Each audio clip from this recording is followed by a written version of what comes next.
আমাদের শিক্ষামন্ত্রী কতটা বোকা কতটা মূর্খ তা এই ছোট্ট বাচ্চা মেয়েটির মুখেই শুনুন। আর অবশ্যই ভিডিওটি যদি ভালো লাগে শেয়ার করে অন্যকে দেখার সুযোগ করে দেবেন। বাবু, খালেদা জিয়ার নাতনির নাম কি? আমি জানি না। তুমি বড় হয়ে কার গাড়ির পেছনে দৌড়াইতে চাও? হ্যাঁ, আপনাকে মূর্খ নাকি? আমরা হচ্ছে স্টুডেন্টরা এসবকে জিজ্ঞেস করেন যে বড় হয় কার গাড়ির পেছনে ছুটবে।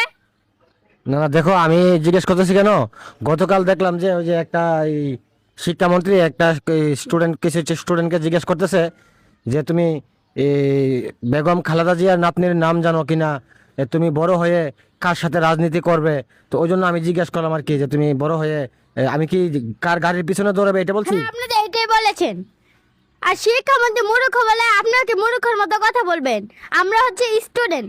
শিক্ষামন্ত্রীর বলার উচিত ছিল যে তোমরা পড়ালেখা কেমন চলছে বা পড়ালেখা করে বড় হয়ে কি হতে চাও বা কি করবে।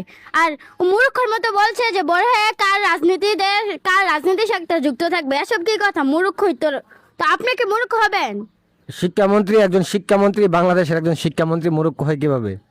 তো মূর্খই তো। না হলে স্টুডেন্টদেরকে কিভাবে জিজ্ঞেস করে যে খালেদা জিয়ার নাতনির নাম কি, তোমরা কার রাজনীতি করবে বড় হয়ে, এসবকে জিজ্ঞেস করে স্টুডেন্টদেরকে। এই শিক্ষামন্ত্রী ওইখানে কি জিজ্ঞেস করা উচিত ছিল?